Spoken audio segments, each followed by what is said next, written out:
Hi there, this is just a quick video to show you how to set up your Brinsea Octagon Eco Incubator that came along with your hatching kit.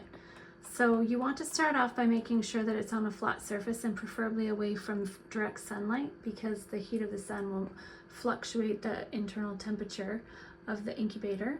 You want to plug in both the incubator and the turning base, which is this black unit.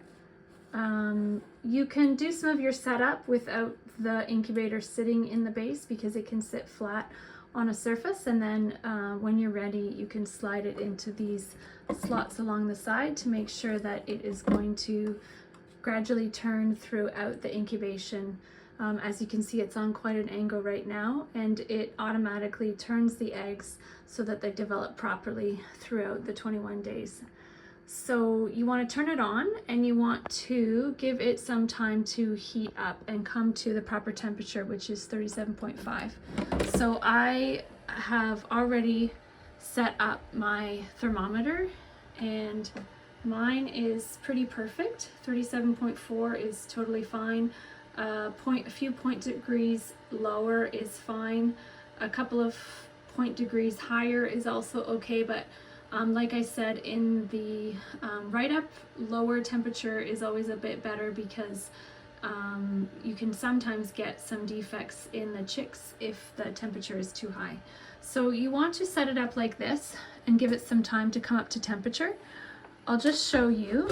The humidity is controlled by adding water to the base of the unit. So you are going to put about 2/3 full of water in the base, and every house really varies on how humid it is naturally, and so you might find that you might need more or less for your home, but I figure for me about 2/3 works well. And you can either have your thermometer on its side or standing up, and I've recommended that you place the eggs in the front and the back portion of the incubator, and then the center can be empty because I've given you 10 eggs, so you can do 5 in a row. And you can use your cardboard pieces that I've also included to help divide, fill the gaps that you might have at the end, because you'll have a bit of space at the end of your row, so you can use however you need the toilet paper roll to fill in those gaps and make them a bit snug. So I will show you what it looks like when you add the eggs in and kind of how snug you want them in there. So once you have given your incubator a bit of time to warm up, it might take an hour, maybe 2 hours. It depends on the month that you're incubating and the temperature of the room that you have them in. Once you find that it is stable at 37.5 or very, very close to that temperature, you can start to add your eggs. So you might want to do this actually outside of the unit. You can pull this black case out, and you want to make sure that the eggs are snug but not so tight that they're going to be crushed, of course. So they can be snug in there but still able to move just very slightly. And you want the point facing down. So however I have given you the eggs will be stored with the point facing down, so that's how you want to place them in. Sometimes it's difficult to tell which is the pointy end when they're quite round.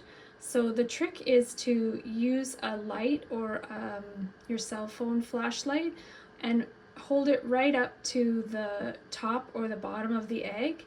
And if you see an air bubble, so like a darker circle on one end, that's the air sac, and you want the air sac to be facing upright.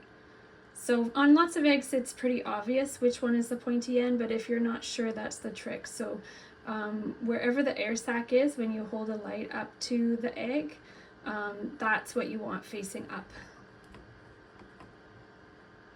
So you place your eggs pointy end down,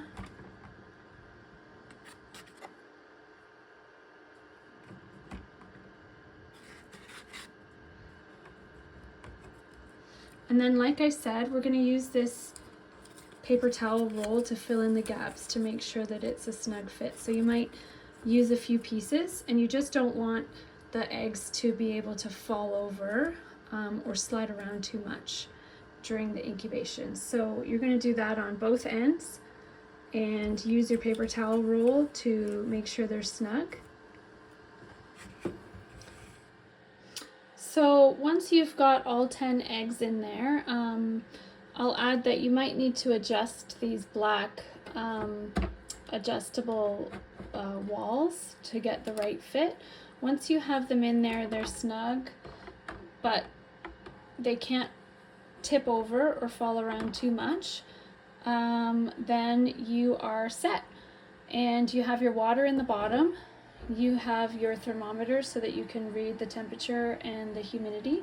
You want to replace your lid and make sure that it is lined up and snug. And that's it.